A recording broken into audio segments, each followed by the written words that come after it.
Cookies ഉണ്ടാക്കാൻ risk ആണെന്നൊക്കെ വിചാരിക്കുന്നവരുണ്ടെന്നുണ്ടെങ്കിൽ ഈ ഒരു വീഡിയോ കണ്ടു നോക്കട്ടെ. വളരെ സിമ്പിളായിട്ട് നല്ല ടേസ്റ്റി ആയിട്ടുള്ള കുക്കീസ് നമുക്ക് വീട്ടിൽ തയ്യാറാക്കി എടുക്കാം. നല്ല ക്രിസ്പി ആയിട്ട് തന്നെ നമുക്കിത് കിട്ടുകയും ചെയ്യും കേട്ടോ. ഇതിലേക്ക് നമുക്ക് ആദ്യം റൂം ടെമ്പറേച്ചറിലുള്ള ബട്ടർ വേണം. 84 ഗ്രാം ബട്ടറാട്ടോ വേണ്ടത്, അഥവാ 6 ടേബിൾ സ്പൂണ്. പിന്നെ പഞ്ചസാര 1/4 കപ്പ്, ഗ്രാം അളവിൽ പറയുകയാണെന്നുണ്ടെങ്കിൽ 50 ഗ്രാം. അതേപോലെ തന്നെ ഒരു 1/4 കപ്പ് ബ്രൗൺ ഷുഗർ കൂടെ ചേർത്ത് കൊടുക്കുന്നുണ്ട്. ഒരു കാരമൽ ടേസ്റ്റ് കിട്ടാൻ വേണ്ടിയിട്ടാണ് നമ്മൾ ബ്രൗൺ ഷുഗർ ചേർത്ത് കൊടുക്കുന്നത്. ഇത് മൂന്നും കൂടെ നന്നായിട്ടൊന്ന് മിക്സ് ചെയ്തെടുക്കാം കേട്ടോ. എല്ലാം മൂന്നും ഒരുപോലെ തന്നെ കമ്പൈൻ ആകുന്ന രീതിയിൽ നന്നായിട്ട് ഇതുപോലെ ഒന്ന് മിക്സ് ചെയ്തെടുക്കാം. ഇനി നമുക്കതിലേക്ക് 2 ടേബിൾ സ്പൂണ് റൂം ടെമ്പറേച്ചറിലുള്ള പാല് ചേർത്ത് കൊടുക്കാം. 2 ടേബിൾ സ്പൂൺ മതിയിട്ട്, അതിൽ കൂടുതൽ വേണ്ട. നമ്മളിതിലേക്ക് കൈ വെച്ചിട്ട് ഒന്ന് മിക്സ് ചെയ്തെടുക്കേണ്ട ആവശ്യമില്ല. ഇതുപോലെ ഒരു സ്പാച്ചിൽ വെച്ചിട്ട് മാത്രം മിക്സ് ചെയ്തെടുത്താൽ മതി കേട്ടോ. ഇതുപോലെ നന്നായിട്ട് മിക്സ് ചെയ്ത് പാൽ അതിലേക്ക് നന്നായിട്ടാണ് ആഡ് ആവുന്ന വരെ നന്നായിട്ട് ഇതുപോലെ ഒന്ന് മിക്സ് ആക്കി എടുക്കാം. ഇനി നമുക്കതിലേക്ക് ഡ്രൈ ഇൻഗ്രീഡിയൻസ് അരിച്ചെടുക്കണം. 1 കപ്പ് പ്ലസ് 2 ടേബിൾ സ്പൂണ് മൈദയാട്ടോ ഇതിലേക്ക് എടുക്കുന്നത്. ഇനി ഒരു 1/2 ടീസ്പൂൺ വീതം ബേക്കിംഗ് സോഡയും ബേക്കിംഗ് പൗഡറും ചേർത്ത് കൊടുക്കാം കേട്ടോ. എന്നിട്ട് എല്ലാം കൂടെ നന്നായിട്ടൊന്ന് അരിച്ചെടുക്കാം. ഇതുപോലെ നന്നായിട്ട് തന്നെ മിക്സ് ചെയ്തിട്ട് വേണം കേട്ടോ അരിച്ചെടുക്കാൻ വേണ്ടിയിട്ട്, എല്ലാം ഒരുപോലെ എത്തുന്ന രീതിയിൽ.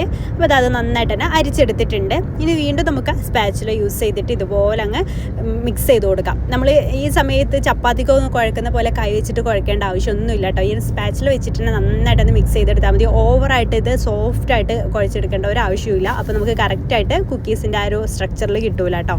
അപ്പോൾ ഇത് നന്നായിട്ട് തന്നെ മിക്സ് ചെയ്തെടുത്തിട്ടുണ്ട്. ഇനി നമുക്ക് ഇതിലേക്ക് ചേർത്ത് കൊടുക്കേണ്ടത് ചോക്ലേറ്റ് ആണ്. ചോക്ലേറ്റ് നമുക്ക് ചോക്കോ ചിപ്സ് ഉണ്ടെങ്കിൽ അത് ചേർത്ത് കൊടുക്കാം. അപ്പോൾ എൻ്റെ കയ്യിൽ അതില്ലാത്തതുകൊണ്ട് ഞാൻ ഇതിലേക്ക് ചോക്ലേറ്റ് ഇങ്ങനെ കട്ട് ചെയ്ത് ചെറിയ ചെറിയ പീസായിട്ട് കട്ട് ചെയ്തിട്ട് 1/2 കപ്പാട്ടം ടോട്ടൽ എടുത്തിട്ടുള്ളത്. അതിൽ നിന്ന് കുറച്ചിട മാറ്റി വെച്ചിട്ട് ബാക്കിയെല്ലാം ഇതിലേക്ക് ഇട്ട് കൊടുത്തിട്ടുണ്ട്. അതും സ്പാച്ചിൽ വെച്ചിട്ട് എല്ലാത്തേക്കും ഇതുപോലെ ഒന്ന് മിക്സ് ചെയ്തെടുക്കുക. ഈ ഒരു ഇതാട്ടോ, ഇത്രയും തിക്കായിട്ടാട്ടോ നമ്മുടെ ആ ഒരു ഇത് വേണ്ടത്, മാവ് വേണ്ടത്. ഞാനിത് ഓവനിലാണ് ബേക്ക് ചെയ്തെടുക്കുന്നത്. അപ്പോൾ ഞാനിതാ ഇവിടെ ബട്ടർ പേപ്പറൊക്കെ ട്രേയിൽ നിരത്തി വെച്ചിട്ടുണ്ട്. ഇനി നമുക്ക് ഇതിൽ എല്ലാം ഒരേ ഒരു അളവ് കിട്ടാൻ വേണ്ടിയിട്ട് ഞാൻ ഇതുപോലെ ടേബിൾ സ്പൂണിൻ്റെ അളവിലാട്ടോ ഇത് എടുക്കുന്നത്.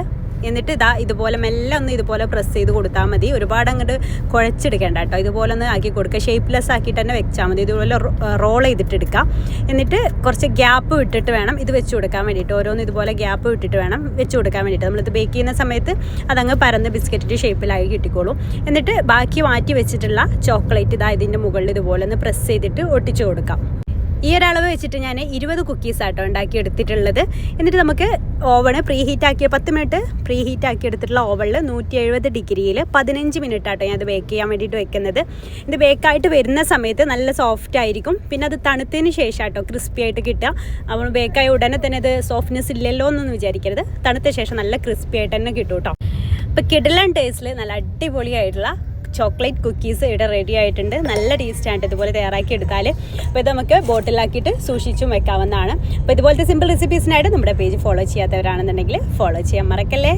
ഇൻഷാല്ലാ പുതിയൊരു നല്ല റെസിപ്പിയായിട്ട് നമുക്ക് അടുത്തൊരു ദിവസം കാണാം. അതുവരേക്കും ബൈ. Thank you.